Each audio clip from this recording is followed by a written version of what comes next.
Hello, hello, hello. Hi, everybody. Welcome to That's My Opinion live. It is Thursday, May 8th of 2025. There is a lot going on. So the first thing that I want to talk about is we'll still go over the Jennifer McCabe. We left it off last time. We're going to go over it this time because I really enjoy doing this stuff with you. But the other thing that I wanted to read was that there is a Madeline McCann. Thank you. I had to go to court with a friend of mine this morning, so that's why I look nice and better put together. But so there is a Madeline McCann update. Let's see. And I want to read that article. I'm working on planting seeds. Oh, are you making seedlings? So fun. So there was an article that I just read, and it's so funny because I got flamed in my YouTube.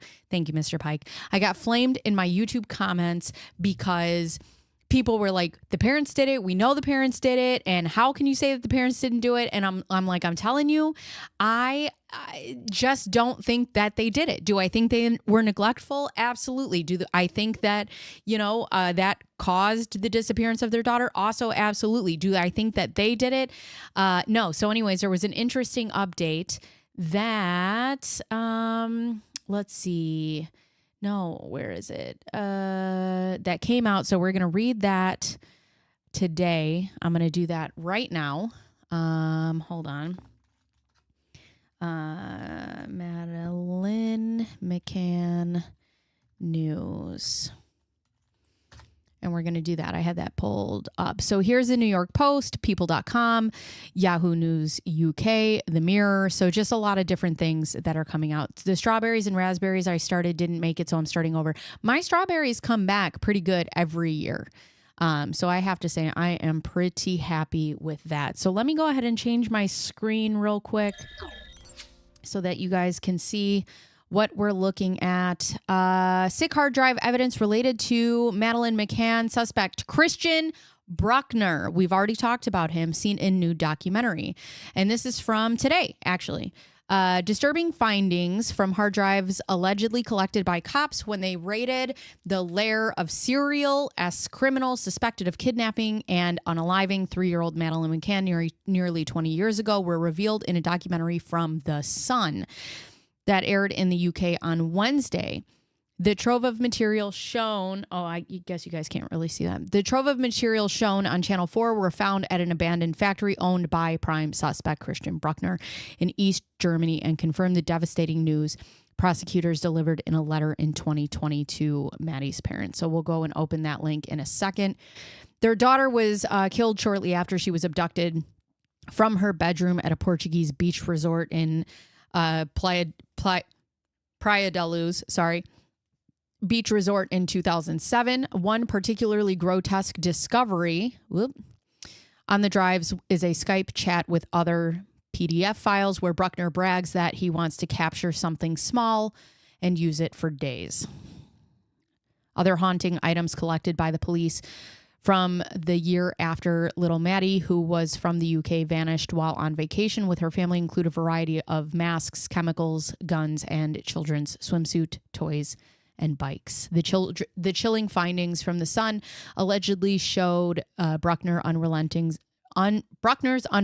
obsession with children, including stories in which he fantasized about abducting them. In one, he described giving a mother something explicit, and then the daughter outside of preschool. And oh my God. Okay. This is disgusting. Here's a picture of Madeline, and a list of phone numbers were also found at Bruckner's factory while an address book was located nearby. The Sun reported the drives were found in a wallet beneath the remains of Bruckner's dead dog, Charlie, and contained 6 USB sticks and 2 memory cards. And here's a picture. Police searched one of Christian Bruckner's homes in Germany as a part of a manhunt that zigzagged all over Europe. Bruckner's former home was overrun with weeds, old crumbling buildings, and an abandoned car pockmarked with bullet holes, according to The Sun. Scrawled in red on a wall in German, there were words, "My girlfriend lied to me, cheated on me, and raised me to hate," The Sun reported. Authorities also discovered what appeared to be a shallow grave. According to reports, Bruckner had a blank layer that was in a small room that contained everyday items such as a love seat or a small couch, a coffee table, and some other furniture along a large pole in the middle of the room. This is both Madeleine McCann's parents, her mom and her dad, Katie and Jerry McCann. The disturbing images pulled from the hard drives paint a chilling picture of a man authorities have long suspected of kidnapping Maddie from the apartment in Praia del Luz in May 3rd of 2027. A manhunt ensued, and the case involved multiple suspects, including briefly her parents, Kate and Jerry McCann, in several countries, but officials eventually narrowed in on Bruckner. German authorities named him as suspect in 2020, but he has yet to be formally charged in her headline-making disappearance 2 years later. Portuguese prosecutors confirmed to the Associated Press that they had identified an official suspect in the case, but did not reveal a name. Bruckner was convicted in 2019 for the R of a 72-year-old American woman in the same Portugal town where Maddie disappeared, and has since been linked to the disappearance of several other young children, according to officials. He was arrested on drug charges in Italy and cleared of some sexual abuse accusations in Portugal. The long and winding case took a bizarre turn in 2023 when a Polish influencer named Julia Wandelt, who went by the aliases Julia Wendell or Julia Faustina, claimed she was actually Madeleine. She remained steadfast with her claim even after DNA tests proved that she could not be the missing youngster. Wendell was arrested on stalking charges upon landing in Bristol, England on February 21st that are believed to be connected to the McCanns. So, that's where this is at. I have to imagine, in my opinion, right? I have to imagine that there's a part of the parents that hold out hope, but there's also a part of the parents that assume the worst. And I wonder if, not that you'll ever get closure, but I mean, at least knowing what happened, or being able to say that she's gone for sure, that might give them some closure. I don't know. It's hard. It is hard. Madeleine McCann detectives have fundamental evidence that she is gone as firefighters join the search for the body. Here she is. Here's Christian Bruckner. Oh, you guys can't really see. Sorry. The hunt is said to have been conducted in Villadobispo, a short drive from Praia de Luz, where she vanished age 3 in May 2007. Portuguese state broadcaster RTP earlier reported detectives discovered fundamental evidence linking Christian B to her disappearance. Han Christian Walters, the chief prosecutor in the case, previously wrote to Madeleine's parents telling them he has, quote, concrete evidence she was no longer alive. He said in a letter to Kate and Jerry that, why would you write that in a letter? Isn't that something that maybe you would want to tell them in person? But he has no doubt that their daughter is gone, but he refused to tell them why. Walters told them that to reveal the evidence would jeopardize his investigation into the German suspect. Firefighters have also been called in to help with the new search, with reports saying they were looking for a body. The broadcaster has also linked the German 43-year-old to another missing persons case in the Algarve resorts of Silves. More details are expected to be revealed later. RTB reporter Sandra Felgueiras last week revealed Christian B had been arrested on suspicion of exposing himself to children in a playground. A short drive from Praia del Luz in 2017 when he was on the run from German authorities. I wish he would take a short drive off of a long drive off of a short pier. Hey, Jenna. Hi, Raymond. She also quizzed a couple. The convicted PDF file used to. Okay. Sorry. The way this is reading. She asked a couple. The convicted PDF file used to live with in Portugal, who claimed a Scotland Yard neighbor had been helping Algarve investigators probe Madeline's disappearance. There was no immediate official response from Portuguese police to the RTP well search claims. Last month, we reported how cops were poised to dig up a land around 2 Portuguese lairs where Christian B lived. One home, a farmhouse, is just a 25-minute walk from the hotel where Madeline was taken. The single-story farmhouse property is littered with abandoned wells and sits on a hillside with a footpath to the beach where the 3-year-old played. Portuguese police were said to be considering searching the abandoned wells near the farmhouse, which, okay, so is it about Bruckner or whatever? Yes. Okay. So they're saying that they have concrete evidence that Madeline is actually gone and that Bruckner did it. So, and if they found like all this stuff buried on his property, tear it up, tore up from the floor up. Let's go. Start digging, friends. So yeah, they're going to go in there and they're going to look, and that's that on that. So, I don't know. I was just talking about how I got flamed in my YouTube video because a lot of people were like, how can you not believe that it's the parents? And I'm like, I just don't. So whatever. So I could be wrong. Other people got very mad at me that I did not believe that it's the parents. Again, do I believe that the parents were neglectful and this happened? Yes, I do. Do I think that Christian Bruckner sucks? Also, yes. Do I think that he could be tied to it? And if they find evidence, this would be closure for the family? Yeah. I don't know. Okay. Anyway, so we're going to go back to Jen McCabe's testimony, because it gets extra fiery. And we're just going to watch that, and we're going to relax, and we're going to be friends, and we're going to talk about all stuff Karen Reed, because I've been watching it and listening to it, and I actually left off here where I left off with you guys last time, and that's just what we're going to do, because I've had a day. I've already been in court this morning, and see, Ray, you get it. Thank you. You get it. You don't think the parents were involved either. I appreciate you. I also don't think they were. So here's what we're going to do. I'm going to scoot in my chair. I'm going to cross my legs because I can't sit with my feet on the ground or else the monsters get you.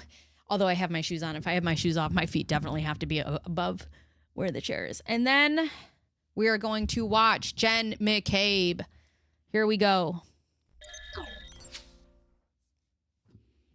You guys are great. I really like having you here for this type of stuff. In the door. They asked you that question, correct? The objection sustained.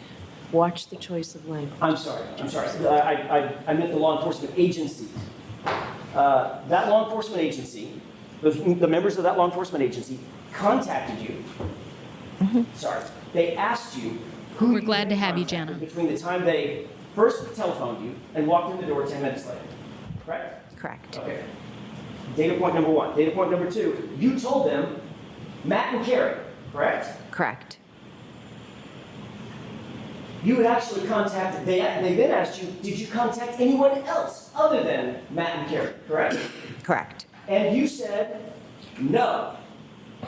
Is that correct? At that moment, I said no, yes. Correct. At that, or any moment? No, at that moment, because they had just come in my house.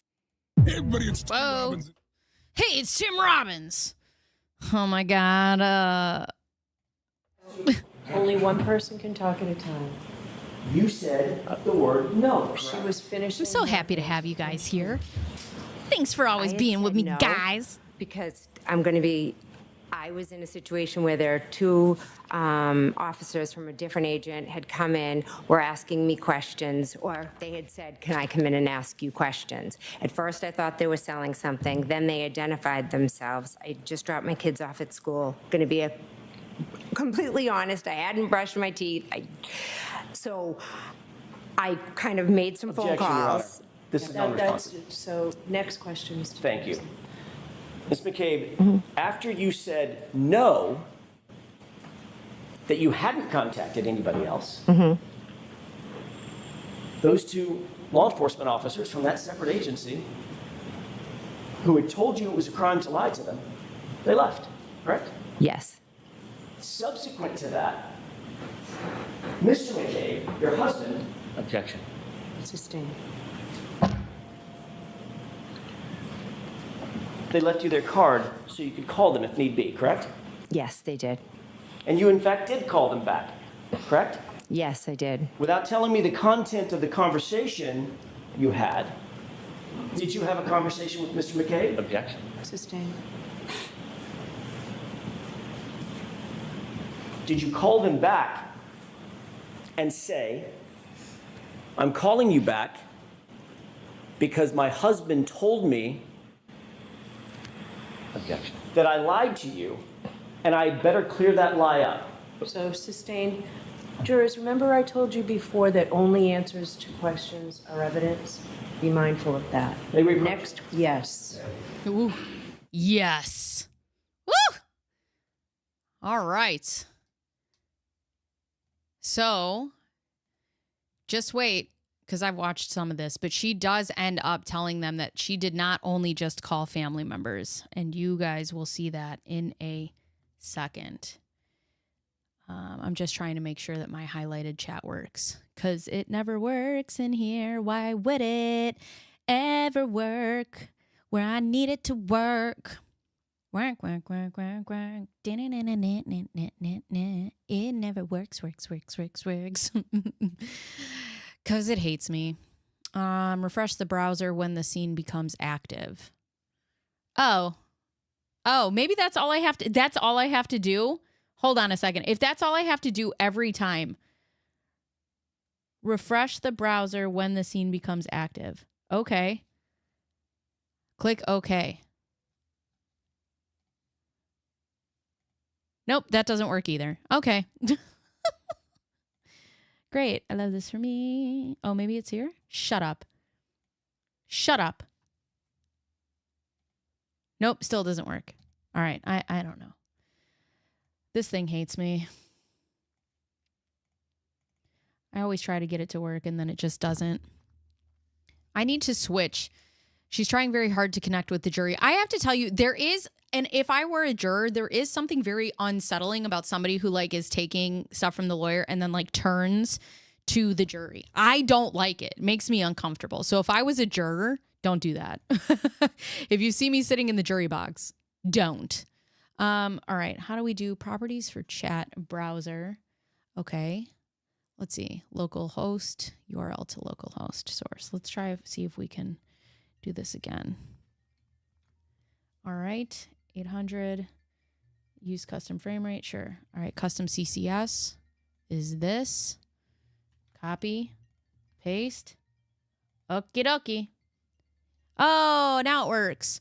Hooray, hooray, hooray. Now I can put up your chats like this. Whee!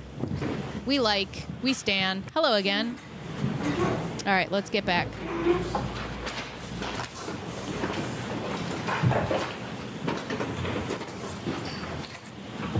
May I? Yes. Thank you, Your Honor. There we go. You ultimately called these officers back, correct? Yes. And you explained to them that you had been untruthful with them, correct? I explained that I had forgotten to mention a couple of people that I had reached out to. You had forgotten. Is that your testimony?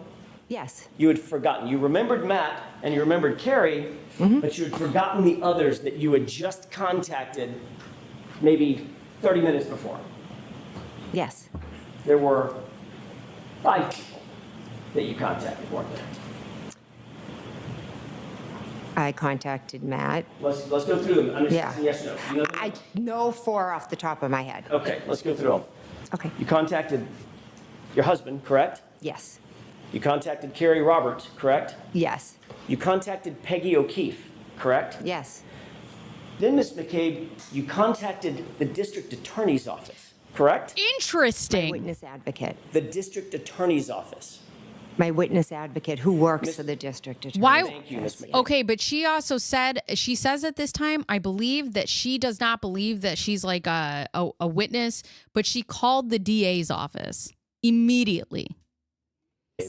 And you also left out brand new.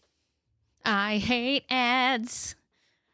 But I don't have whatever they have to not give that me you ads. contacted Brian Albert himself, correct? Yes, my brother-in-law. For some reason, your brother... Okay. Yes, I love how she's like, yes, my brother-in-law. I contacted my brother-in-law, who is also a Boston police officer, who is also the owner of the home that John O'Keefe died in front of. Let's not forget that. So she was going to get an interview with police officers and at some point federal agents. And not only does she call her brother, her brother-in-law, who's a police officer, but the man who owns the house that John O'Keefe was deceased on his lawn. Just wanted to put that out there. Brother-in-law, who's the 30-year Boston police detective, correct? Should have been a lawyer. Yes. Should have been a cowboy. And on whose lawn John O'Keefe was found dead or dying. Objection. I'll allow that. Yeah, objection. Yes. For some reason, you did not want these officers to know that you had communicated Wow. specifically with Brian Albert, the homeowner, just before you talked to them, correct? No, incorrect. There was some reason that was important enough for you to lie about that, even though you had been admonished that it's a crime to lie about that to those officers, correct? Incorrect. I didn't lie to them. I had forgotten who I had called. You forgot. So you named off, there's 5 people that you called, and you named off 3 out of the 5, one being the district attorney. One being Brian Albert, your brother-in-law, where this crime happened. Just also, you have a cell phone. I highly doubt I would pay money. I'm gonna go out on a limb and say and not, I mean, most homes don't have landlines anymore. I have not been in a house where I've seen a landline in a long time, which means she has a cell phone, which means she's making these calls from her cell phone. So if they say, who have you called in the past 30 minutes? You'd be like, you know what? My brain is so foggy, I don't understand. Let me take a look. And you go in your phone and you go, and you get your call log and you could be like, bam, bam, bam, bam, bam, done.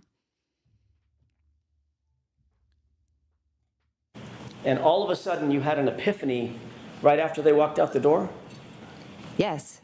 Matt said, who have you spoken to? Objection. And you, wait a second. Matt said, who have you spoken to? So you don't remember when the police ask you, but you remember after the police leave and your husband asks you? What? I'll allow it. It's out. You're not to go any further, Mr. Johnson. Ms. McCabe, I want to draw your attention to January 28th.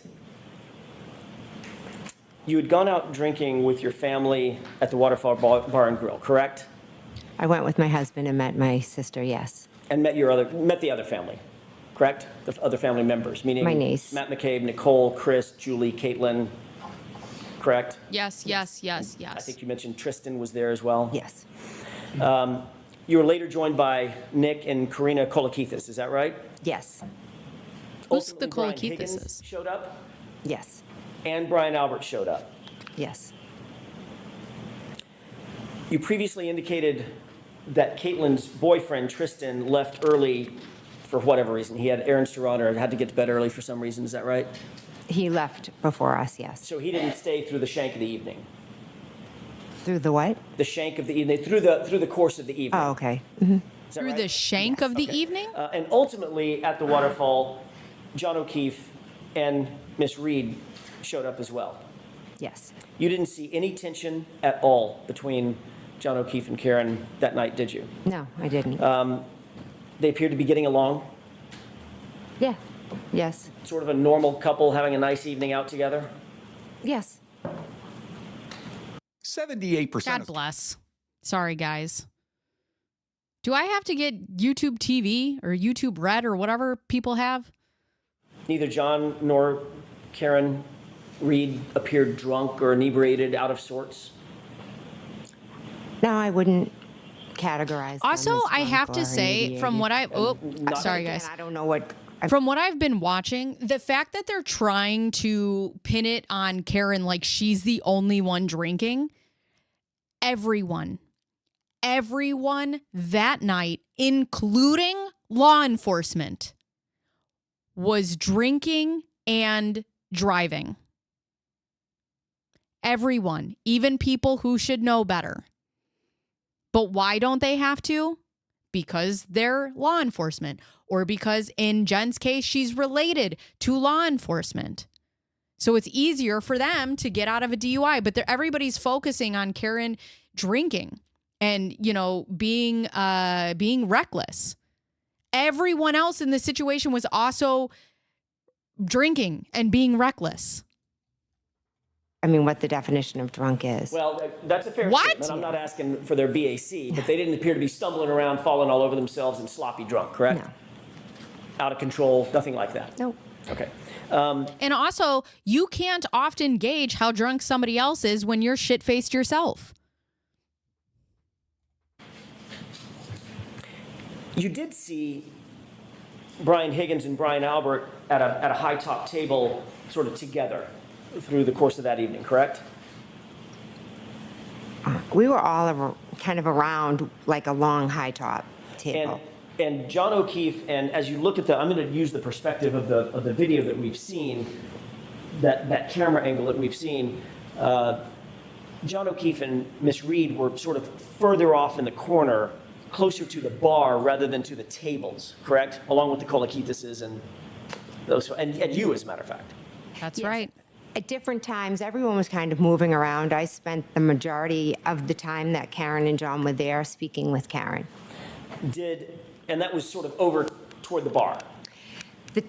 We weren't in the bar, we were at the table, so it was one side of the table and the other. It wasn't enough. like far away. Right. Kind of, yeah. I'm using the bar sort of as a landmark for nothing. I didn't mean you were sidled up to the bar, but just Yeah. sort of as a landmark. You were closer to the bar than, for instance, in the foreground, which would be the high top tables in the foreground, correct?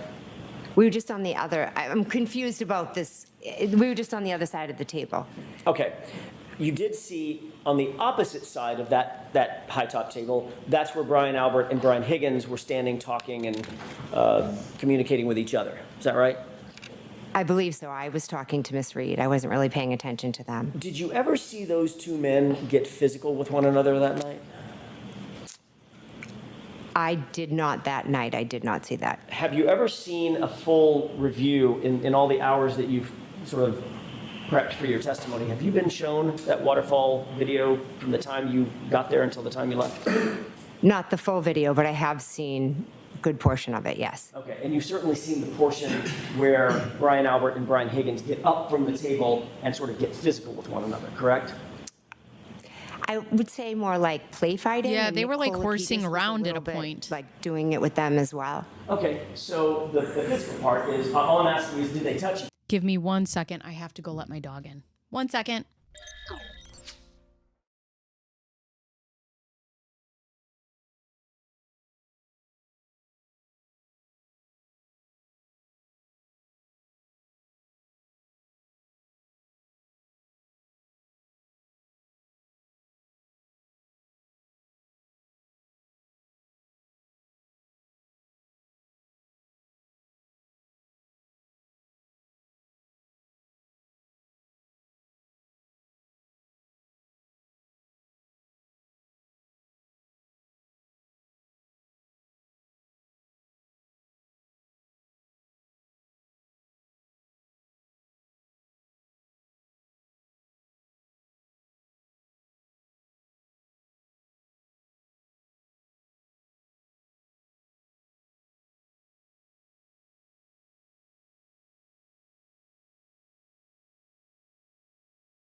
Sorry, my dog likes to bathe in the sun until she doesn't. And then she's like, let me in.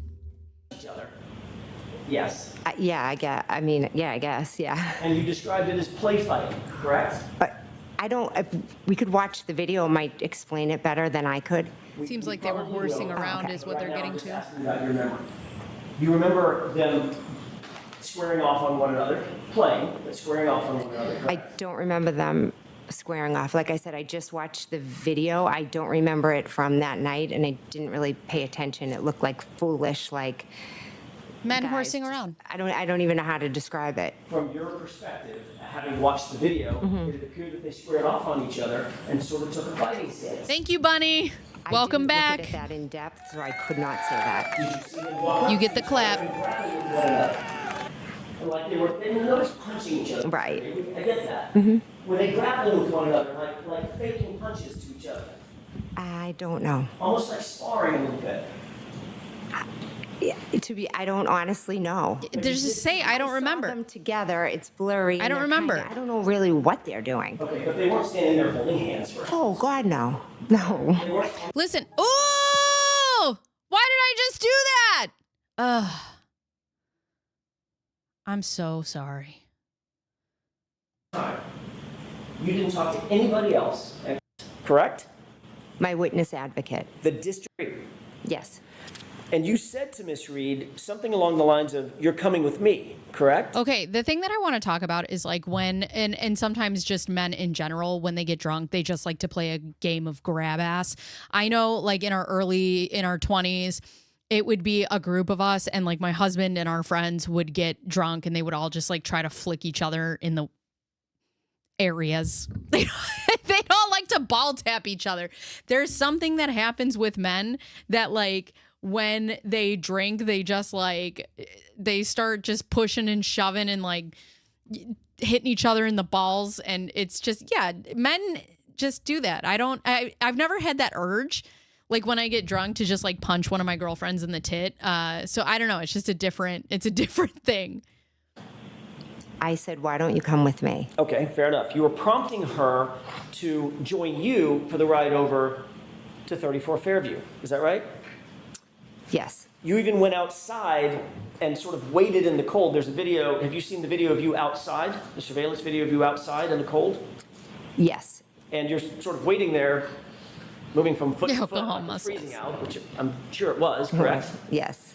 In a big puffy coat of some kind, right? So the question was, I moving foot to foot in a coat? Yes. My question is more, did you see yourself waiting outside in the cold?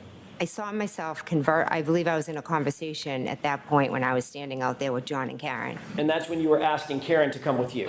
No, I had asked Karen previously when we were at the door to come with me because I didn't know how long Matt and John were going to be in the bar because they were in there still.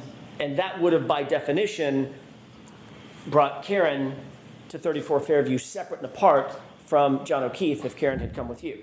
Is that Yes. right? Just say, I don't remember. I don't know this. I don't know that. I don't remember. Miss Reed ultimately declined your invitation and did go with John. Right. Is that right? John ended up coming to the door, so they just went together, yes. And finally, you walked away and went with your husband, Matt, over to 34 Fairview in your personal vehicle, correct? Yes. Which is very interesting because at some point she says that Karen says, and I mean, we can only take it from there, but she says that Karen says that Karen and John got into a fight in the waterfall and then they left the waterfall. And that's the last thing that Karen Reed claimed to Jen McCabe that she remembered. Yet nobody else saw them or witnessed them fighting. Nobody. When you arrived at 34 Fairview, were you the first among the group that we've just talked about to arrive, or had others arrived before you? Others had arrived before me. When you walked in to 34 Fairview, where was everybody generally located? Give me a layout of the interior of the home, how you walked in, and where everybody was located, the people that were there when you walked in from the waterfall. So I walked in through the front door. I took a right into the kitchen. And then there were people sitting around the kitchen table, Brian Albert Jr., Julie Nagel, Sarah Levinson, Caitlin Albert. My sister was over more towards like the counters and the sink, and Brian Albert and Brian. She can remember all of this, where everybody was sitting, where everybody was congregating, but she can't remember 30 minutes before the police show at her house who she made phone calls to. Brian Higgins were, there's like a room right off of the kitchen, like a TV room, and they were in there just talking. I think Nicole had like put up some new pictures, so, or maybe the Sun and the Marines, they might have been looking at a picture. Vaguely have a faint memory of that. You indicated that you walked in the front door, correct? Yes. May I approach briefly? Yes.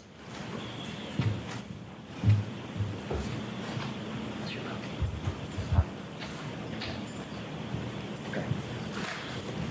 I'm gonna do that. I'm gonna publish it. Okay.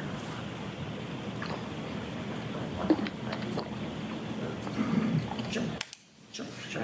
Yeah, this is your copy. I'll take care of the rest later. Can you just take a look at that photograph for just a quick second? Yes. Do you recognize that photograph? Yes. What do you recognize? Very that photograph to interesting. be? It's my sister's house. 34 Fairview? Yes, sorry, 34 Fairview. Brian Albert's house as well. Yes.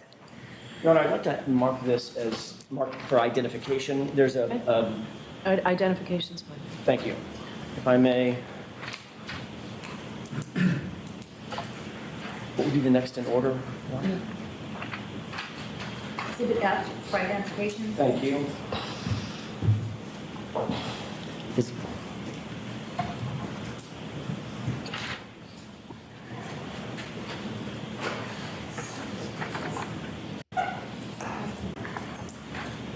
I still have to figure out how that stenographer works with the thing up to the mouth.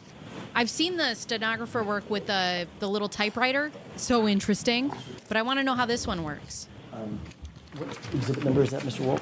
Different exhibit until the highlight or enlarge the house. All right, so here's Brian much as you Albert's can. home. For those of you who are new, this is Brian Albert's home. This is where John O'Keefe had unfortunately passed away. And they will talk a lot about this flagpole, which I didn't realize is so close to the house. But I think it was, I can't remember if it was here or here in this area, but everybody's talking about, can you see like by the flagpole? So I assume it was out here. Interesting. Thank you. Ms. McCabe, do you recognize what's depicted in this photo? I know it's a little bit of an angle. Yes. What is that? That is 34 Oh, never mind. Fairview. It looked, okay, optical illusions. It looked closer to the house, but I guess it's on the left-hand side. Like if you're looking at the house, it's on the left-hand side of the house. Okay. Can you, I think this laser will work. May I approach? Laser, taser, phaser. Laser and point to the front door. Does give that one you red flag entered right here. when you walked in the house. Okay, that's directly in the middle of the just to the left of the flagpole for this purposes of this photograph, correct? Yes. Okay. Is there another entry door on the house that you may not be able to see, but you know the general area? Yes. Where's that door? So that would be, see where these two windows are? Yes. The door would be kind of behind that right there. So it's right to the left of those two windows. Side door. And Ms. McCabe, just staying with doors for a second, is there another door associated with the garage? Oh, actually, yeah, there is. Right there. Right there next to that side door? Yes. Okay, thank you. May I approach? Thank you. That would be it. All right, Gabby. That and balls of yarn. All right.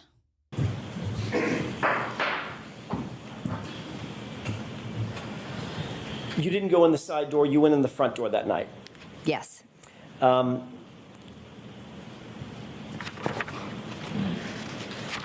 You indicated that once inside the house, you were sort of in the kitchen area. Is that right? I was in the kitchen, yes. You weren't paying special attention to Brian Albert or Brian Higgins, what they were doing. As a matter of No. fact, I think they went into a different room, is that right? There's a room, kind of the kitchen opens up into the TV room, so they were in there. So the only two that you recognized at this point in the night, not being sort of with everybody else, were Brian Albert and Brian Higgins, separated out in the family room, or whatever that room's called, living room. Yeah, if you like, just right there, right where they are, just Okay. kind of right in the next room. When you first pulled up, did you notice any vehicles in front of Brian Albert's house? Yes, I did.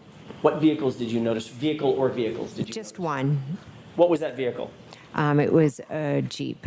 Which I believe describe is the Jeep for us, Brian please? Higgins's Really can't. Jeep. All I can say is that when I pulled down, the Jeep was on the, parked on the street in front of the mailbox, and I turned into the driveway. Okay. Did the Jeep have any special features on it that you remember, that you No. can describe? Not that I can recall. Big giant snowplow on the front?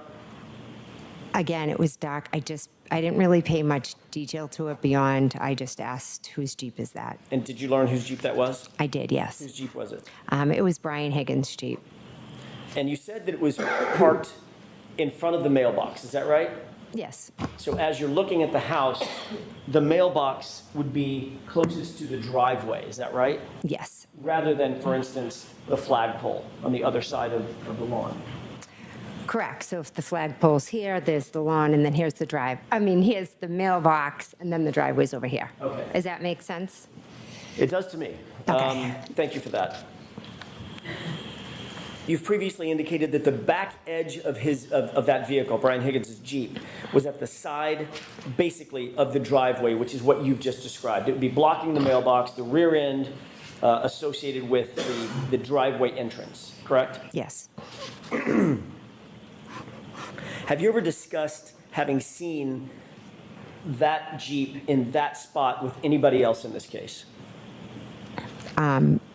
Is that including previous testimony, or? It is. At any time. Before you testified at the previous hearing, had you discussed having seen that Jeep in that spot with anybody else? For instance, your husband?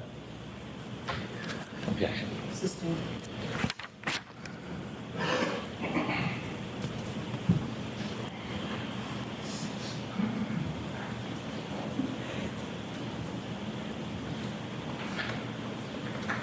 Was there any other car on that curb line, if you will, other than the Jeep when you pulled in?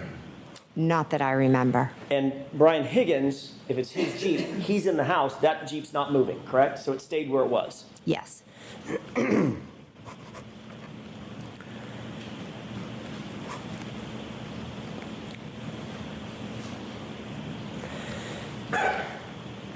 At some point, did you observe Miss Reed's vehicle pull up to the driveway? I'm sorry, pull up to the house. I was told there was a vehicle outside, so I went and looked. Where Yes. was that vehicle? When you looked that first time, So she didn't see it physically pull up. where was Miss She Reed's SUV? saw it outside. When I went to the front door and looked out, it was straight ahead.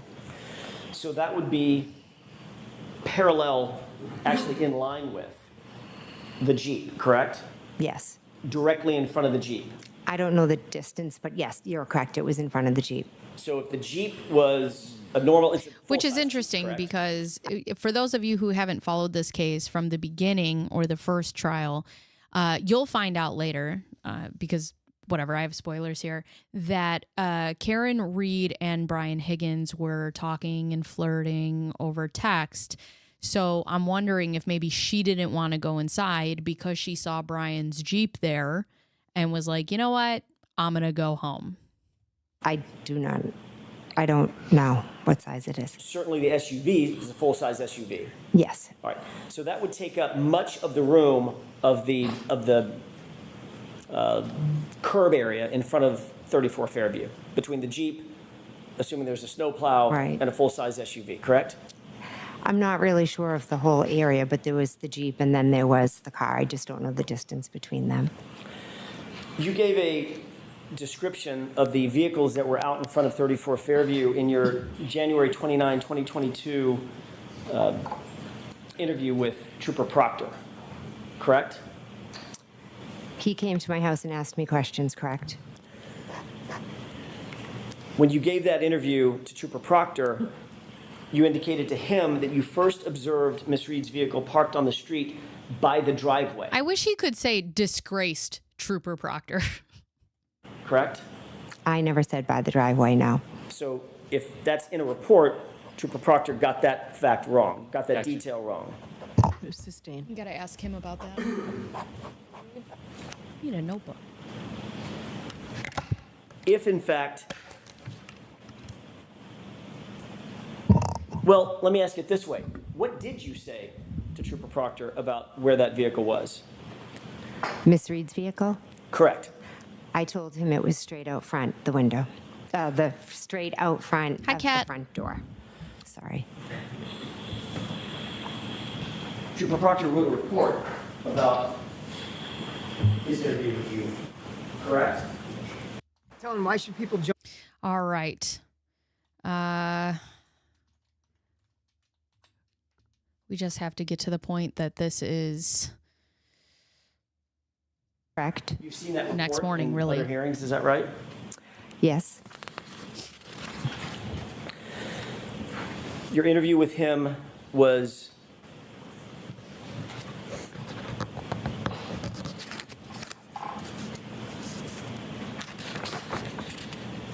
on January 29th. Do you remember the date? I'm sorry, I just said the date. Do you remember the time? My mistake.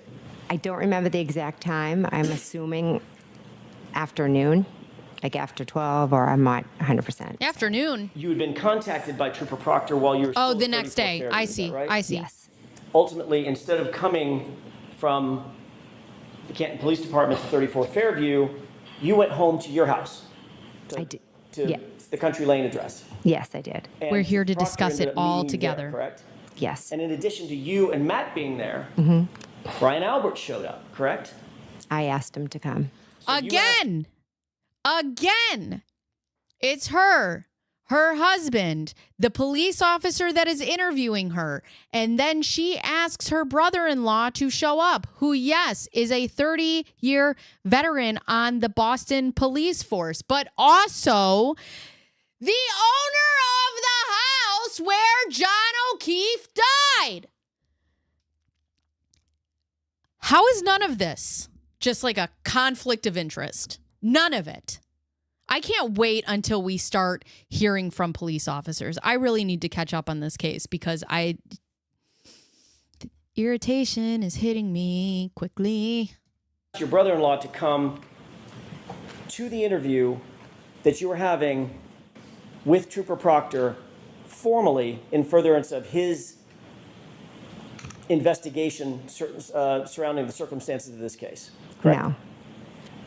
But Brian Albert did show up at your house. He did. I asked him to come. Yes. And he was inside the house when Trooper Proctor ultimately interviewed you, correct? He was in the house, yes. And you'd spoken to Brian Albert before Trooper Proctor had interviewed you formally, correct? I believe so, yes. Matter of fact, several times you had to have spoken to him at 34 Fairview. You've already said that, right? Oh, right. Yeah, we were all there in the kitchen. And then obviously you spoke to him about the interview before Trooper Proctor got to your house to interview you on the 29th as well, correct? We were just talking about what happened. It wasn't Thank you, Ray. specifically about Trooper Proctor. Right. Not about Trooper Proctor. You talked to Brian Albert about the circumstances of this case before you spoke with Trooper Proctor. Yes, I had.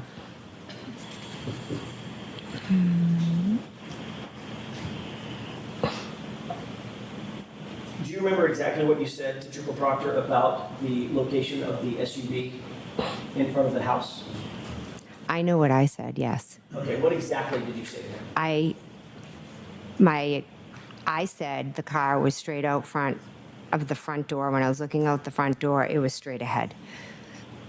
Isn't it true that what you actually said, Ms. McCabe, is that you first observed the vehicle parked on the street by the driveway facing in the direction toward Chapman? Objection. I'll allow it. Is that what you said? Those are not my words, no. Okay, next question.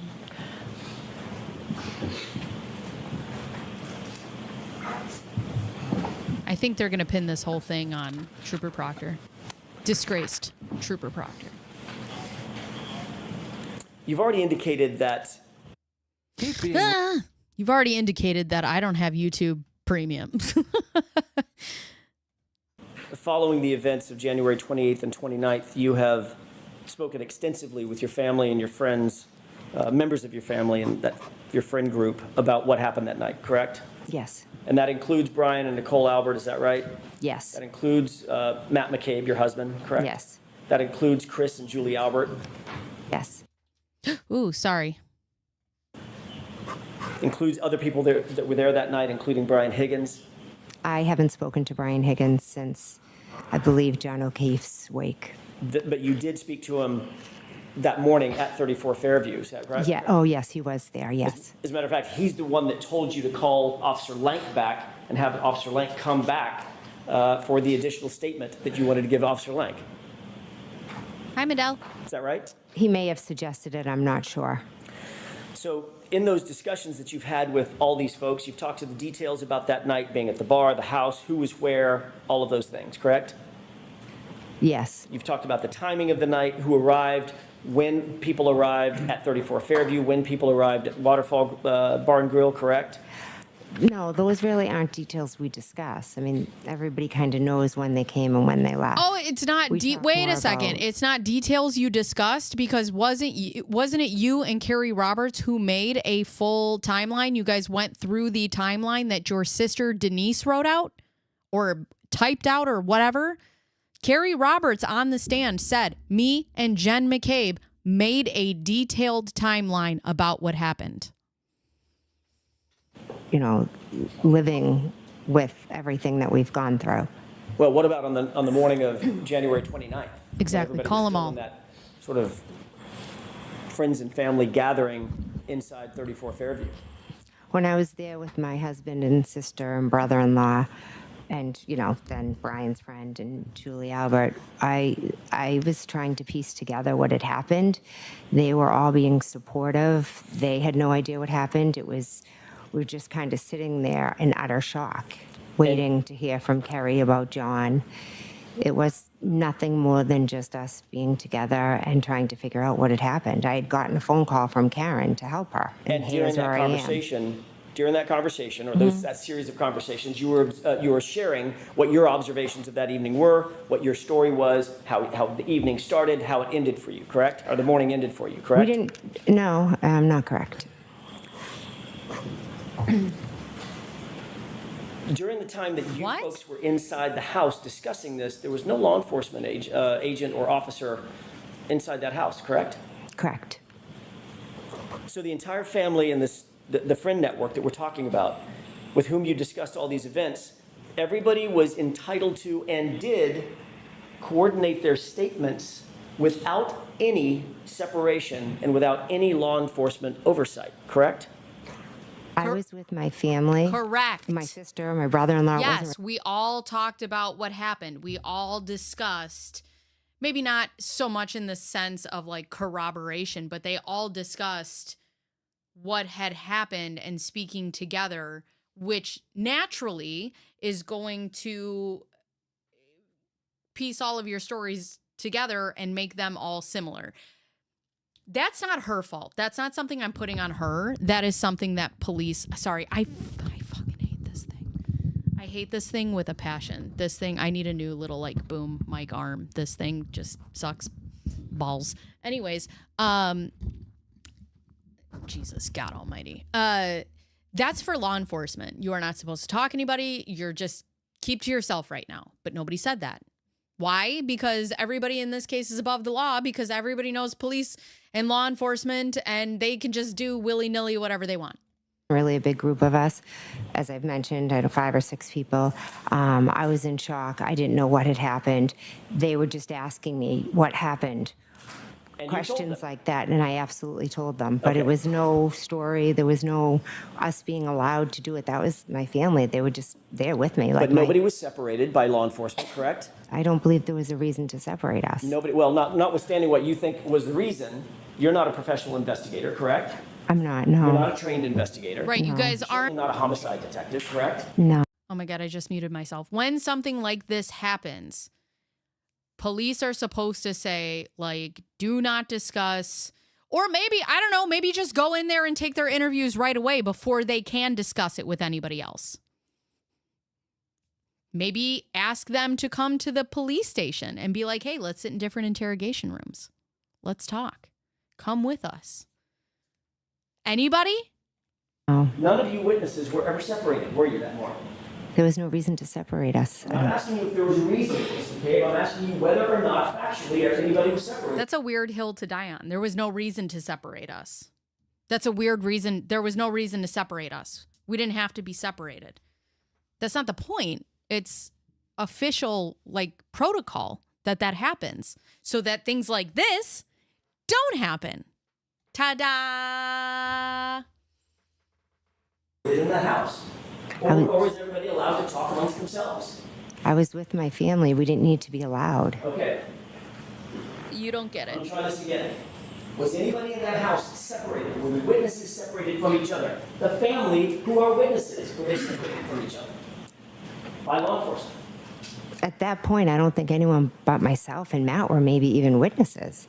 Just say I'm no. not asking you what your No, we weren't determination separated. of Nobody who asked witnesses us to be are. separated. I'm asking you whether the folks in that house were separated by law enforcement. No. Before you were able to have discussions about the events of January. The answer is no. Are you separated or not? At one point, when Mike Lank was in the house, he had separated and talked to Nicole, then Brian, then Matt. And then you promptly And left again, and left. why in the house? Take them down to the station in different rooms where they can't sit on the other side of a wall with a fucking cup and be like, what are they saying? Because they interviewed Carrie Roberts in the same house that Jen McCabe was in while Jen was texting everybody else, oh, she's keeping it short. She could write a whole book. I love her, blah, blah, blah, whatever she's saying to police. You're supposed to interview witnesses separately. You're supposed to keep them separate. You're also not supposed to interview them where other witnesses can hear what they're saying and then be like, oh, yeah, that. No, there's a reason. Thank you, Ray. They should all have been separated so they couldn't get their stories all the same. And she's arguing like, oh, we shouldn't have been separated. It's not whether you're family or not. You're still, you could be family and be witnesses to a goddamn crime all the same. But you just have to take individual statements. You have to be separated. And this should have happened the moment that the police showed up when they were getting John O'Keefe's body off of Brian Albert. Thank you, Ray. I am glad to have you in the chat. It is called in a controlled environment. Exactly. Thank you. That's just so eloquently put. Put them in a controlled environment. But there was no controlled environment here. Everybody in the house together, correct? He left us, yeah. Right. Nobody was taken down to I the hate this station, is case. that right? No?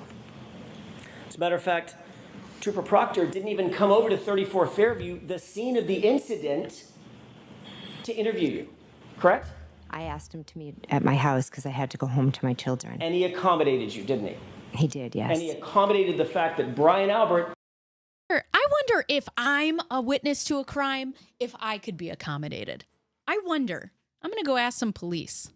Can you accommodate me? I don't feel like coming down to the police station. Please come to my home. What? Escorted you to the house for your interview, correct? Brian didn't escort me, no. Well, he went to your house at the same time that Trooper Proctor was there to interview you, correct? He came at some point, yes. Because you invited him. Before Trooper Proctor did the interview. I'm not sure if he was there, if he got there before or when Well, he arrived. You've testified in the past that Yes. Brian Albert came to your house alone. I don't mean you came in the same car. Yes. But he followed you over to your house before Trooper Proctor ever got there. And he was in the house while Trooper Proctor conducted his interview of you, correct? And I'm sorry, okay? If I am a witness, okay, and my neighbor has a crime that happens on their front lawn, and the police come over and they say, hey, listen, we need to interview you. Would I ever, in what world of worlds, would I be like, yeah, hold on a second, let me call my neighbor so he can come for this interview? Literally, the guy who owns the property where the crime happened.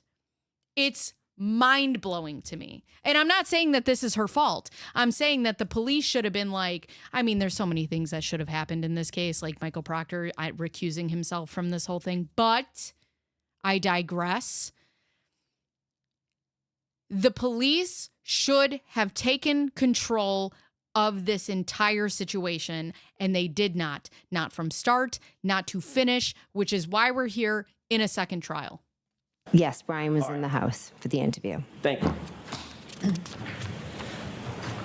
But also, as a guy, the owner of the house who didn't even come out and knew that there was chaos happening in their front lawn, why, in my brain, all allegedly, speculation purposes only, why would you want to be a part of this interview?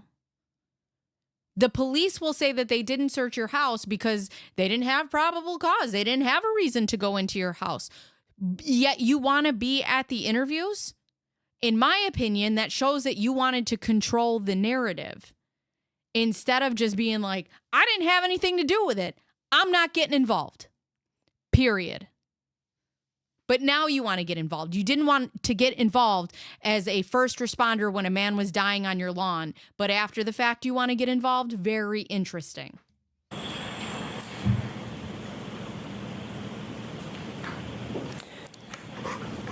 You've already indicated that you have been discussing this case with certain other witnesses, not for days or weeks or months, but literally for years, most specifically Carrie Roberts, correct?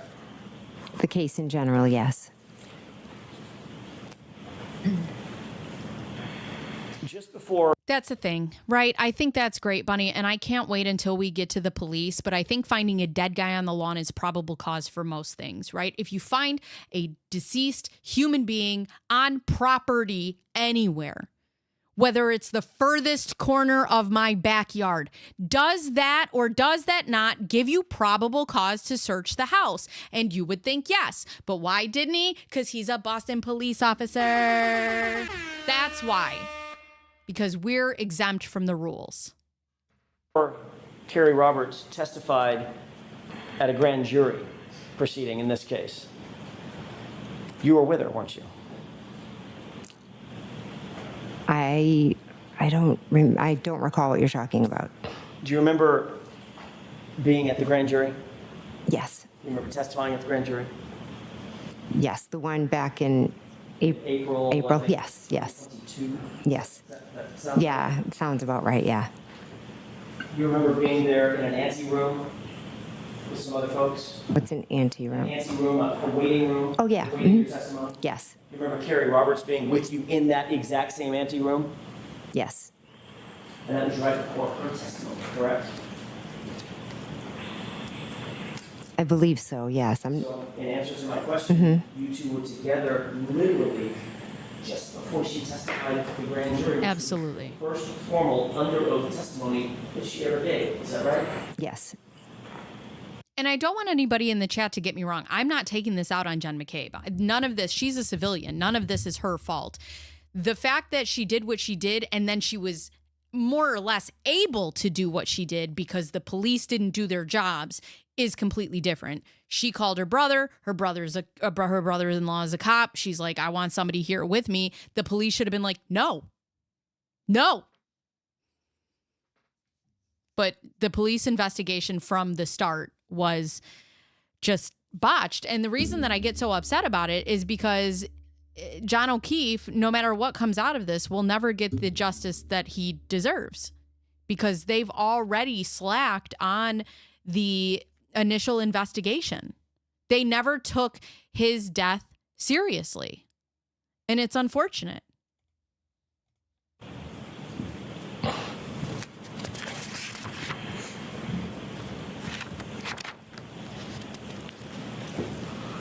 When she testified at the grand jury, was that before or after you two had gotten together and created this timeline? We did the timeline right after John had passed. So she testified, the answer is she testified after the timeline was created, correct? Yes.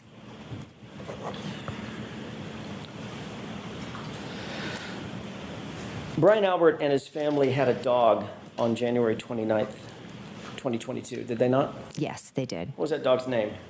Chloe, What kind of dog was Chloe? German Shepherd. Was it do you know if it was a purebred German Shepherd or a mix of Malinois and German Shepherd, or do you know? I have no idea. Big dog, Yeah, good sized dog. Yeah. 70-pounder. I don't know its weight. Wasn't a little munchkin dog, though. It was No. a full-size German It's a Shepherd. full size, yeah. On the morning that you described going into the house, January 29th, 6:40 a.m. or so, you indicated that you burst into the bedroom to wake your sister and Brian Albert. Is that right? Yes, I went into the bedroom. It's still dark out, correct? Yes. There had been relative chaos on the lawn for a number of minutes, from about 6:10 until at least 6:40. When you went in, there were still emergency vehicles with lights on and engines running, and chaos, relative chaos, bedlam, as somebody has said, on that front lawn, correct? It was more on their side lawn and down the street, kind of like all the cruises. A lot of them were behind their lot. Right in front of 34 Fairview, correct? To the side, in the side yard of 34 Fairview, yes. And on the lawn of 34 Fairview, Yes, where first responders were responding, correct? yes, And you said my client is screaming to the top of her lungs, is that right? yes, she was. And Carrie Roberts was screaming back at her, Yes, shut up or shut the fuck up, right? yes. Yeah.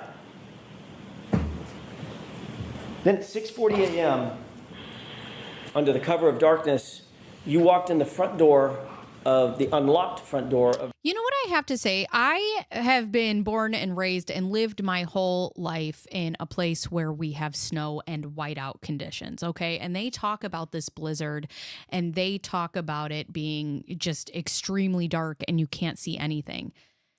Am I wrong? Because when I think of snow, okay, and there's a lot of snow falling at night, typically where I'm at, and I guess maybe it's the street lights that we have, you can see more. Not because visibility from the snow is more like that'll get in your way, but like the lightness of the snow on the ground, and when you go outside, it's lighter than it would be if there was no snow on the ground. So I understand the visibility from the snow, like you can't see in front of your face, but everything else, they're like, it was dark, it was dark, it was dark. And it's like, yeah, I've been outside when there's a ton of snow and it kind of like illuminates everything. It's very beautiful. Tell me if you think it's different. Brian Albert's house, correct? I went into my sister's house, correct? It wasn't Brian Albert's house? And Brian Albert, yes, I'm sorry. You then climbed the stairs up toward the bedrooms, correct? Yes, You walked into the bedroom door where Brian Albert and Nicole Albert, according to you, were sleeping. Is that right?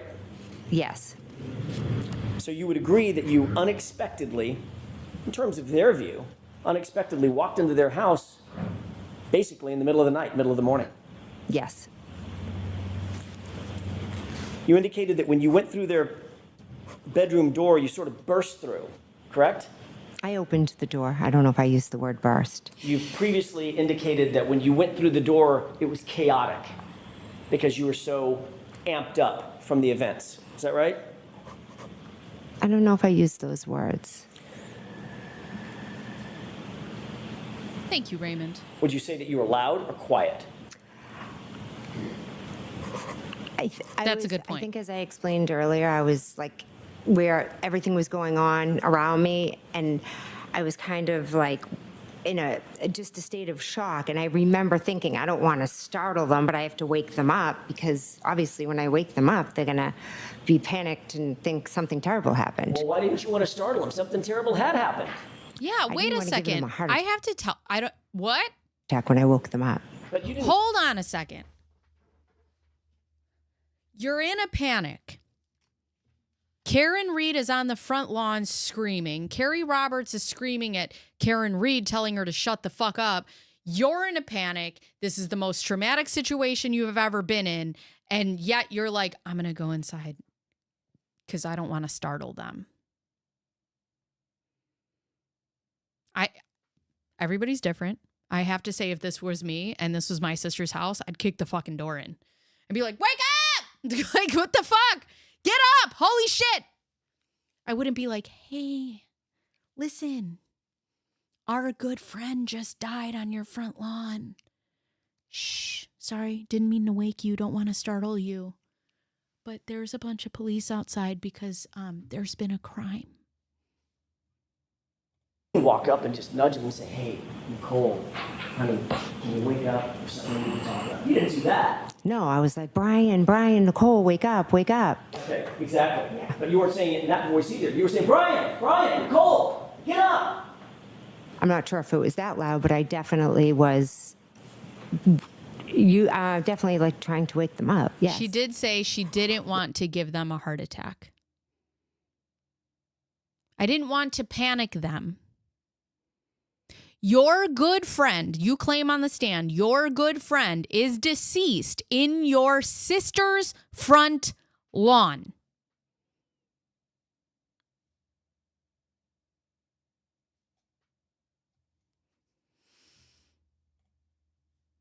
What was the dog's reaction? I don't recall seeing the dog. So, according to you, to the dog at least, Great when point. you get in the mind of a dog, Because I can tell you, I do not have a 70-pound German Shepherd. I have a lab mixed with a hound. She's wonderful. She's maybe 50 pounds. You're not getting in this house without her barking, especially not at night. And my dog is not, I mean, she would be terrible with strangers if you came into the house uninvited. But a 70-pound dog who has a history of being terrible with strangers, right. And you don't think that if she walked into the house, the dog and the dog sleeps, whatever. If the dog is sleeping and you open the door, you don't think that dog's going to bark? relative stranger walks in the front door, climbs the set of stairs. The house is completely dark. Walks into a bedroom door and starts barking. The person starts barking, "Get up, wake up, Brian, Nicole." And you don't remember seeing or hearing a dog at all. Objection. Sustained. Why? I wish the judge would make people label what their objections are, because they just go objection and she goes sustained. Not that she cares about me or any other civilian watching this case, but I want to know why. Did you or did you not hear the dog? Even if it didn't bark, German Shepherds are very dutiful. They would be nosy. They would go see what's going on. Absolutely. As you indicated, it's not that the dog wasn't reactive, it's that you don't remember the dog even being there, correct? I have no memory of the dog, no. But you do know that that dog sleeps in Brian and Nicole's room, correct? It may, I don't know for sure.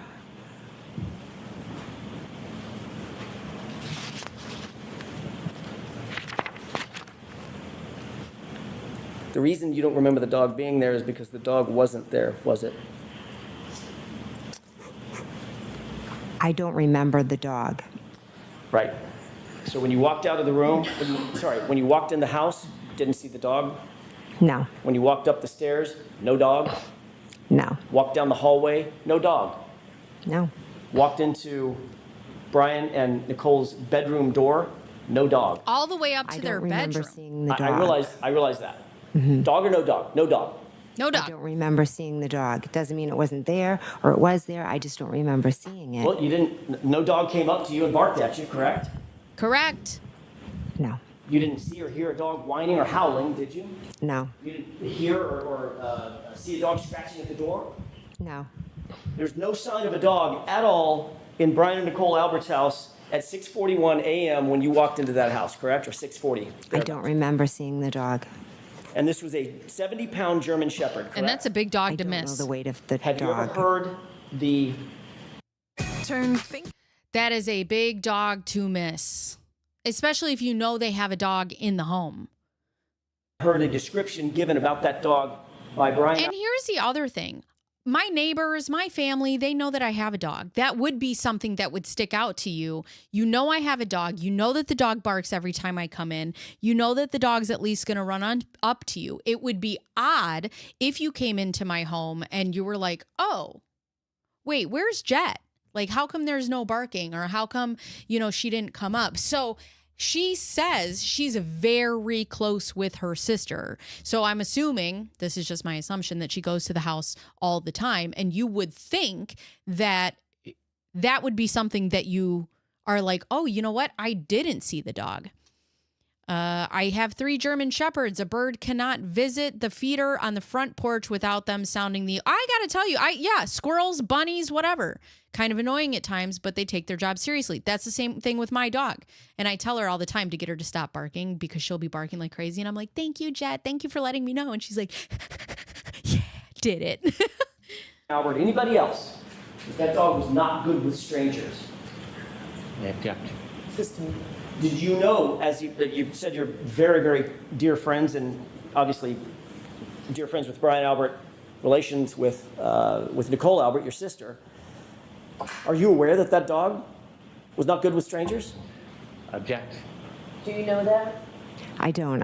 It wasn't good with other dogs is what I knew, so I could never bring my dog over there. That's all I know about the dog. Right. That's your sister's dog. That's all you know about the dog? Correct? At least with other dogs. Possibly. Possibly with other dogs is Yeah. the answer next question. Thank you, Your Honor. I love German If you could Shepherds. remind the jurors, in your memory, who was the last person to leave the house at 34 Fairview on the early morning hours of January 29th? I believe Caitlin left after us, my niece. Thank you.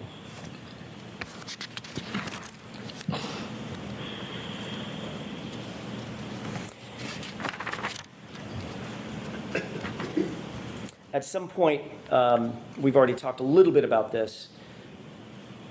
You said you looked out the front door glass. Was it a window or is the whole door glass? The whole door was glass, I believe.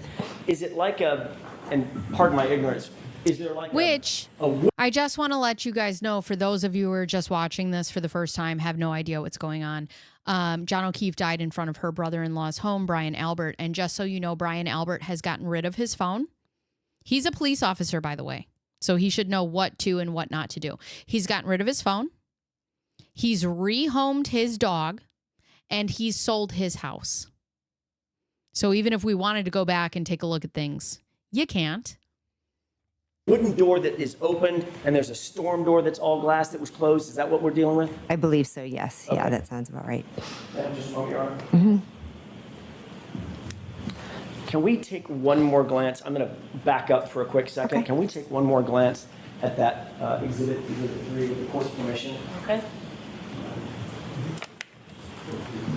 I like her top. It seems comfy. I love a good comfy top. And pants. And can you enhance that just a little bit, please? Thank you so much. Screen Mayor, door. Yes. Forgot to ask you, and I apologize, Ms. McCabe. Thank One you. more point of reference. Can you please show the jurors where Brian and Exactly. Nicole Albert's bedroom window is in that photograph? Sure, it's right there. Upper in the left front. window, uppermost left window, correct? Yes. Thank you. May I approach? Yes. Thanks. Go.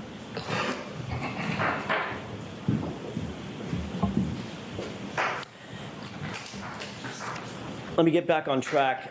You indicated that you looked out that storm door and saw Miss Reed's vehicle, her SUV, directly in front of you, correct? Yes. That was the first time you noted or clocked that SUV being there? First time, I'm sorry. The first time you noted the SUV, in other words, that you visually saw It was like directly in clocked. front of you. It was not back by the mailbox, correct? Correct. Did you still see the Jeep parked back by the mailbox? I looked out the window. I saw the car. I really didn't pay attention to details of other cars. I just looked and saw her car. When you first looked out that window and saw, or looked out the door and saw the SUV, what time was that?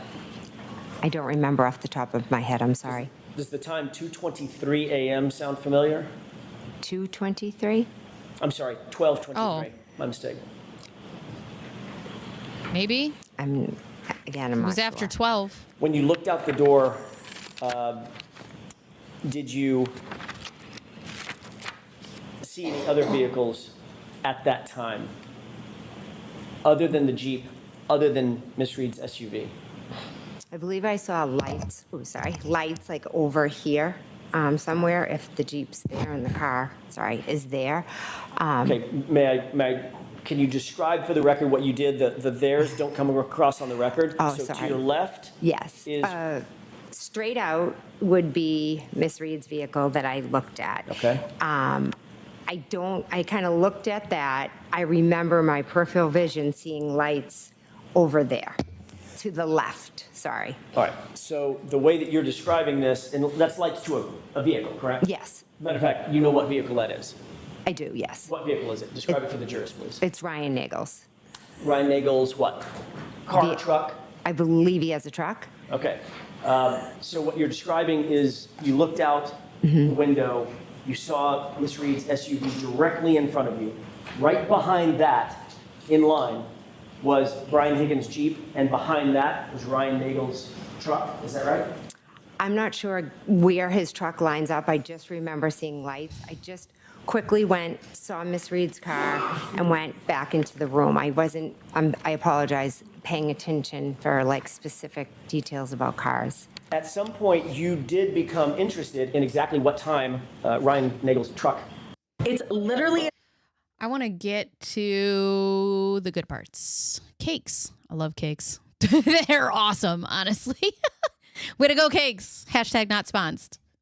Arrived, correct? This is after the fact, well after the fact, months after the fact. Yes, I did. As a matter of fact, you took it upon yourself to ask Julie Nagel, Ryan's sister, to send you something, correct? Yes, I did. What did you ask her to send you? I ran into the two of them. I didn't ask you who you ran into, just what did you ask her to send you? Oh, okay, I'm sorry. A text message. A screenshot of a text message. Yes, a screenshot of a text message between Julie and Ryan Nagel. You knew at the time that Miss Nagel, very obviously, was a percipient witness in this case, correct? I believe so. It was very early on. Well, I mean, she was in the house. Ms. Yes.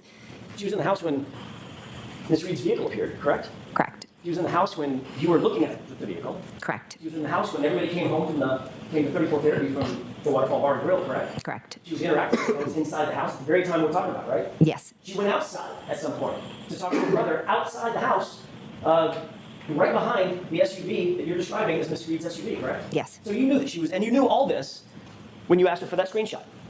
I was trying to piece together. You the knew all time. this when you asked for the screenshot. You Yes. knew what her position was in this case, correct? She had no involvement. What happened I didn't outside ask is you if she had different. involvement. Objection. Let her finish her answer. Ooh, as a lawyer, I'd be like, who did have involvement? What How do you happened know she outside didn't? Was separate from anything How that do you know? happened inside. I'm going to ask you again. You knew all of that information, and that Julie Nagel was a percipient witness in this case, as was everyone else inside 34 Fairview, when you asked for that screenshot, correct? Yes. That is another example of you coordinating information with other witnesses in this case, correct?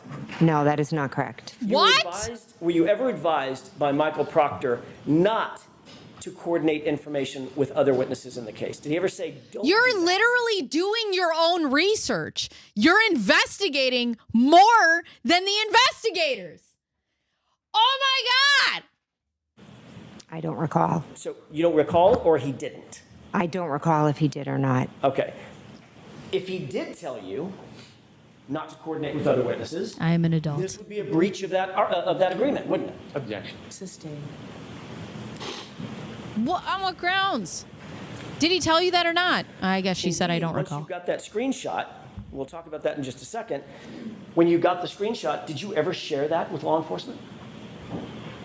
I'm not sure if I did or not. You never provided that to Michael Proctor or any other investigator, did you? I'm not sure if I did or not. As a matter of fact, Ms. McCabe, the only reason we know about that screenshot is because of the extraction on your phone. Isn't that right? If that's how you know about it, I'm not Wow. So asked for she that screenshot. asks for a screenshot from somebody else who was there to get a clearer picture of the timeline.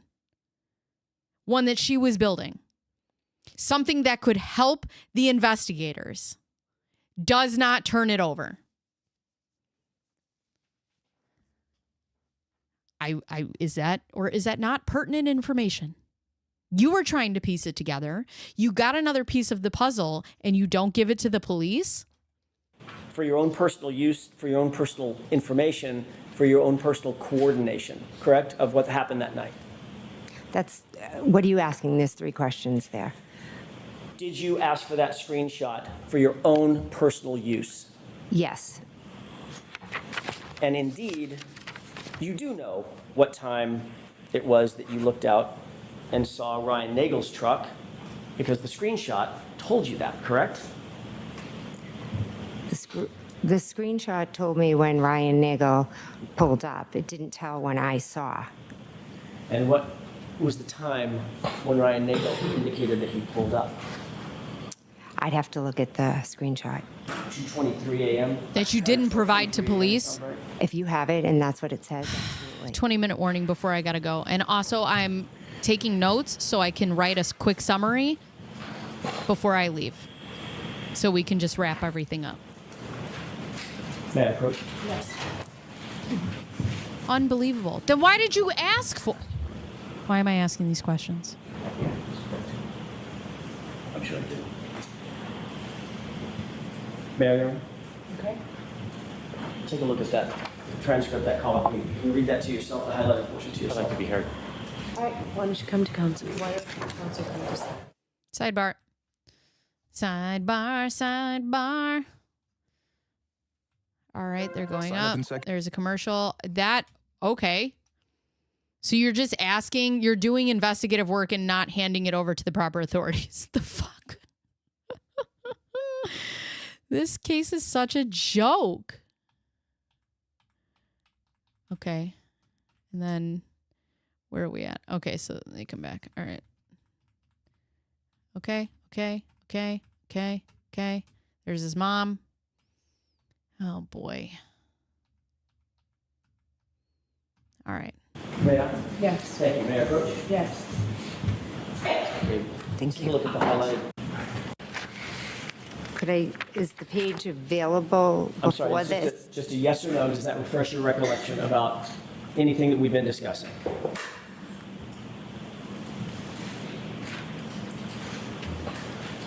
Memory. Next question. We've discussed. It doesn't really refresh.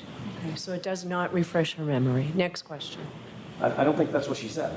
That's what you? Yes, that's what I said. That was her answer. That does not refresh your recollection? Objection asked. That was her answer. Next question, Mr. Jackson. May I approach? Yes. Oh, boy.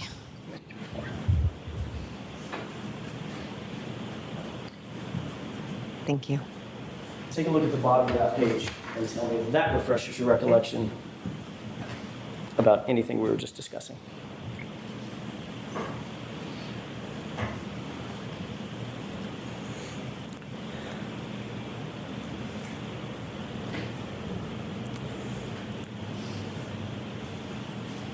What is she reading?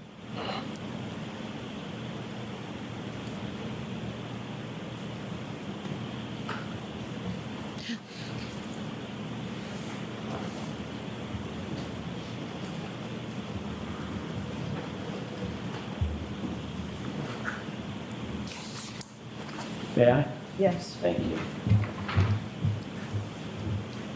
Ms. McCabe, having seen these, does this refresh your recollection about what we were just discussing concerning that conversation? Regarding me asking Julie Nagel for the time? Correct. Yes, it does. Okay. And what time did that was attendant to a screenshot? that you asked for, 12:23 or whatever it And that says. time was what? Objection. Do you remember the time? Can I look at the paper? I was reading everything. I didn't So look at the the exact question is time. whether you remember the time. Oh, do I remember it? I don't remember the exact time, but I can read it off the paper. That's different than a memory. That's different. Next question. So this does not refresh your recollection as to the time that was reflected on that screenshot. I can read the time, but in my memory, That's not the question. Put it this way. The question is, sorry. what can you tell me about 12:20-ish for you? Does it refresh your recollection as you sit here, having read this, as to the time that was reflected on that screenshot? I don't, sitting here today, the only reason I know there's a time is because of what's on that paper. What were you doing at 12:23 a.m.? Screenshot from Ms. Nagel, correct? Yes, I did. And that screenshot said something to the effect of outside. Is that right? What's on? Just that question. The screenshot said something about outside. Is that right? I believe it said here, yes. Or maybe it's Yes. What do you recall happening inside the house at 12:23 a.m.? Nagel to Julie Nagel indicating that he had arrived.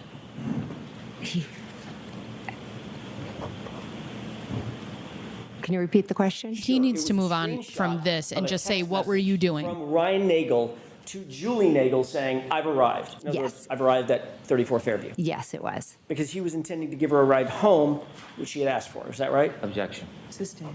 But yes. You did see Julie Nagel go outside and approach the vehicle, correct? I never saw her go near the vehicle. I saw her go outside. Got it. Did she ultimately come back indoors? Yes. Did she come back in with anybody else? No. About what time would you estimate that to have been in the course of that evening? When she came back inside, When she walked out and then came back inside? soon after she went out, she talked to her brother, she came back inside. And about what time of day was that?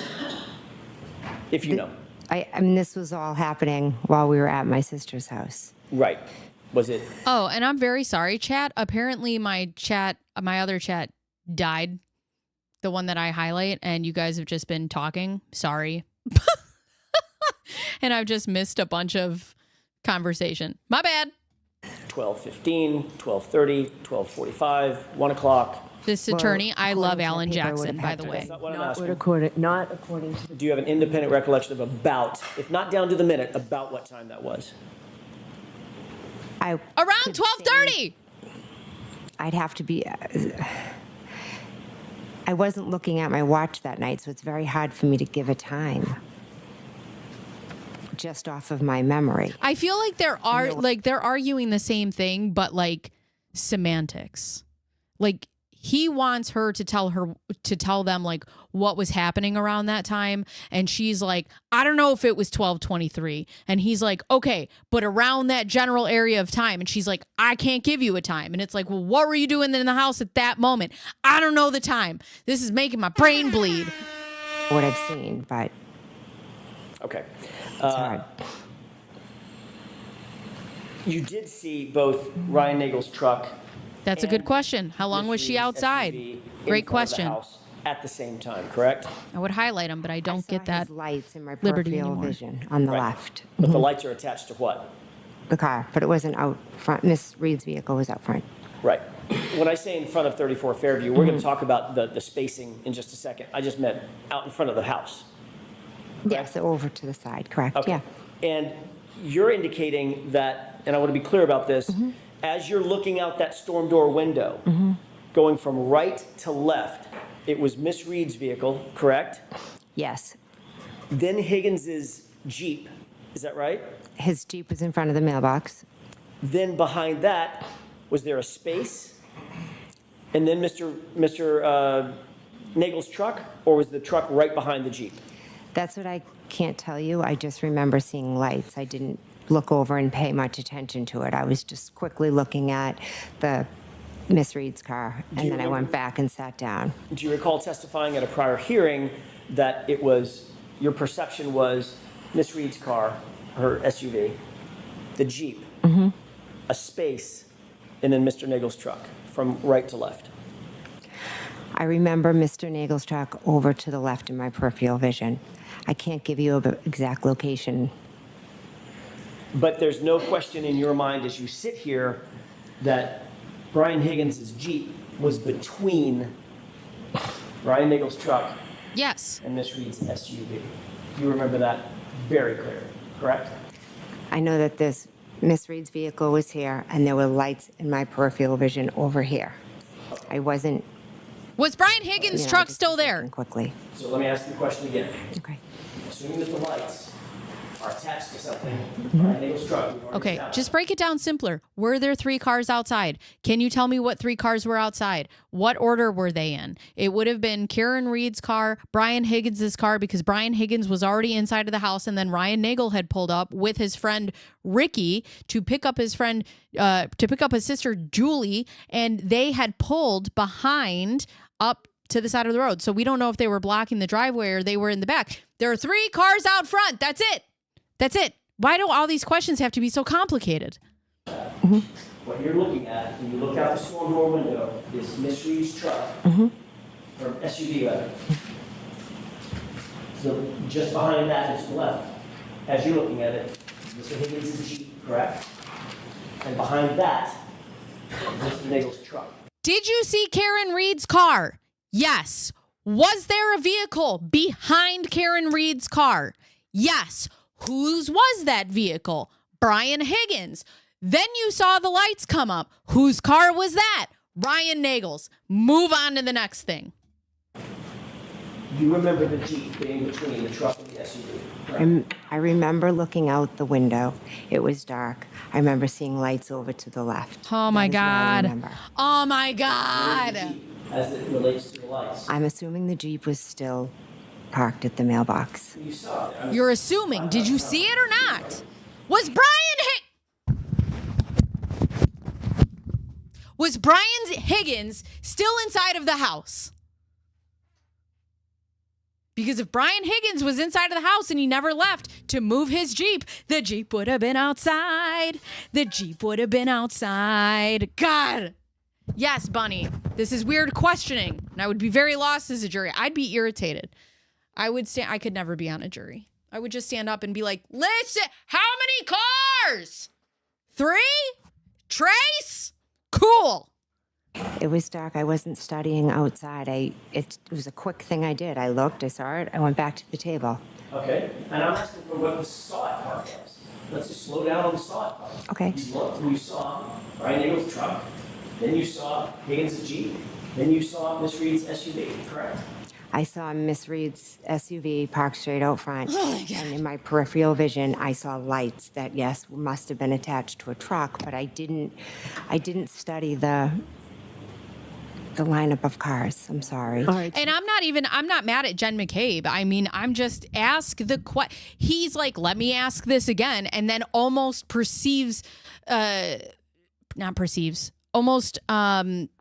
what's the word? He continues to ask almost the same question over and over and over again. It is very clear that this witness does not understand what you're asking her. So take it back, break it down. When you looked outside, how many vehicles did you see before you saw the lights? 1 or 2? She says 1. That's it. I have one more. But Brian Higgins was also in the car, which means Brian Higgins' car would have been outside the house. One more question. Where was the Jeep? Was it in front of the SUV, behind Mr. Nagel's truck, or was it between the two of them? It's a simple question. You're asking what I saw when I looked outside. I didn't. And I'm telling you exactly what I saw. It was dark. It was Karen's car there, and in my peripheral vision, I saw lights, and then I went back to the table. Okay, that's the last question. We're going to break for lunch. Very clever. All right. With that, we're going to have a little bit of a summary. We're going to recap. Right. Easier questioning. Reworded for her. She doesn't understand what you're saying. So you have to break it down to the simplest thing. Okay. Let's start again. You looked outside when you saw, Ryan Nagel's car coming up. When you looked outside and you saw Karen Reed's car, did you see another car? Yes or no? That would have been the first question. Not where was Brian Higgins' Jeep? She's saying she doesn't know. How many cars did you see when you looked outside? You have to break it down piece by piece. And he continues to ask her the same question. And she keeps saying, I don't know. Guys, I'm a little tired. I'm a little tired. Okay. All right, so we're going to give you guys a little recap. I've decided to start taking notes and then just summing up everything at the end before I have to leave to go be a parent. So, Jen McCabe testimony recap and key takeaways that I got. Let's talk about behavior and credibility concerns. Jen McCabe asks Brian Albert, a police officer connected to the home, owns the home where John O'Keefe died, to be present during her interviews, raising major conflict of interest concerns. She spoke extensively with her family about the case before giving official statements.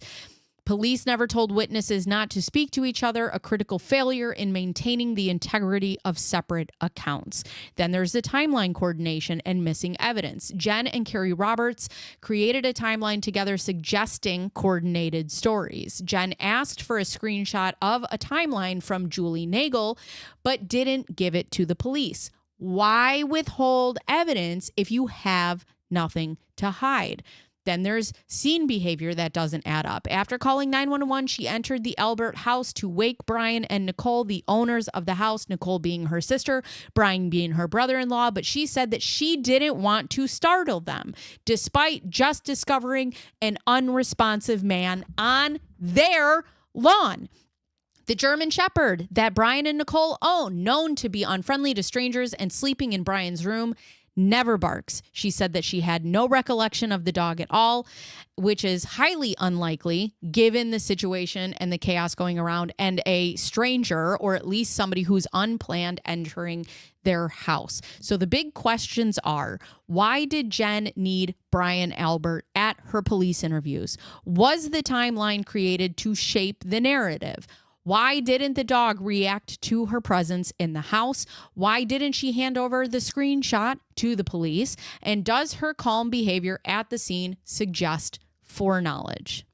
The testimony leaves us with more questions than answers and serious concerns about credibility, coordination, and withheld information. If this is the prosecution's key witness, what does this say about their case? So that's all I got to say about you guys. Now let's talk about me. Do I have any Mother's Day plans? I don't. Actually, I have been redoing my house. Okay, so just so you guys know, I do have a vlog channel and I am starting to vlog again. I don't vlog when I'm depressed because who wants to see me cry into a camera? So I have started to vlog again so you guys could see like what I'm doing around my home. And then also I have to build a fence around my garden because my dog is a fence runner and I put the garden in before we got the dog, and then the dog just runs back and forth. So I have to put up some fencing. So I'm going to do that as well. But yeah, I think we're just going to relax. And well, for me to relax is like DIY and do all that stuff. And I don't know. I like doing my creative stuff. I like getting down here. I like talking about this stuff with you guys. I like vlogging. I like doing my other one. And you know, what's funny is I just filmed a video and I have been waiting for like this magical, for those of you who don't know, I think I told you this last week. I have just, taken over guardianship of my youngest sister. That's something that, has been weighing very heavy on myself. It's been very emotional. It's been a very hard couple of weeks. I will be going to court on Monday to seek permanent guardianship. So with that being said, it's why I haven't been able to upload videos on the schedule that I would like. And I've just been kind of waiting for this perfect moment to come where I could do my hair and makeup and get on screen. And then yesterday I was like, I'm not here. This isn't a beauty contest. I'm here to talk. I'm here to present commentary, and I'm here to interact with my audience. If people care that I don't have a full face of makeup on when I'm relaying the information that I want to relay, then, they can kick rocks. That's not why I'm here. I'm here so that we can all, talk and think and ask questions. But with that being said, I just want to get through this weekend and this Mother's Day, and I want to do things that make me happy. I want to film. I want to edit my videos. I want to work on my home. I want to spend time with my kids. I want to be in my garden. I want to be outside. And then I have to go to court on Monday, and that is like, it's putting a lot of pressure on me. It's like counting down, and I just want this to be over. And then if it's not over, it's like it gets extended. And as a hot mess mom, I love hot mess mom. Yes. Also, ChatGPT is saving my life. I typed into ChatGPT. I'm like, listen, my kids need to be dropped off at this time and at this time. And then I pick up my kid for lunch at this time. And then I pick them both up from school at this time. I want to revamp my house. I want to be a YouTube star. And I also want to be a mom. Can you make me a list? And it was like, yeah, let's do that. And I'm like, thank you.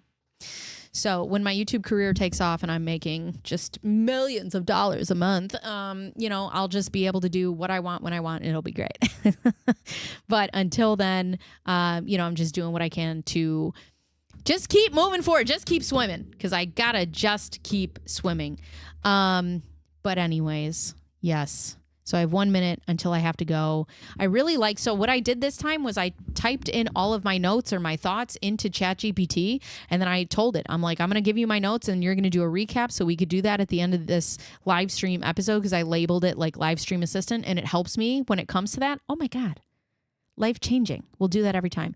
You're beautiful, but I understand feeling pressured no matter how good, social norms always nagging. It's like, for me, it's like dress for the job that you want. And I take this very seriously. I take this to be a job because I want it to be my job. But at the same time, like, whether I'm wearing, full strip lashes isn't going to change how I deliver the content. And I think people, as a mother of two, can give me a fucking break, Anyways, I gotta go be a parent. I love you guys. You guys are the best.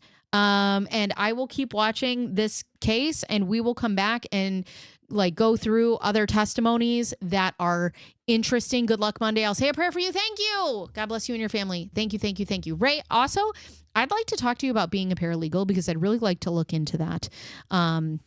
But we will discuss that later.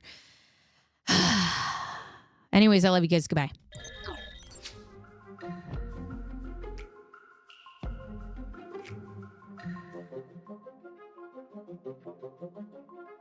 Thank you.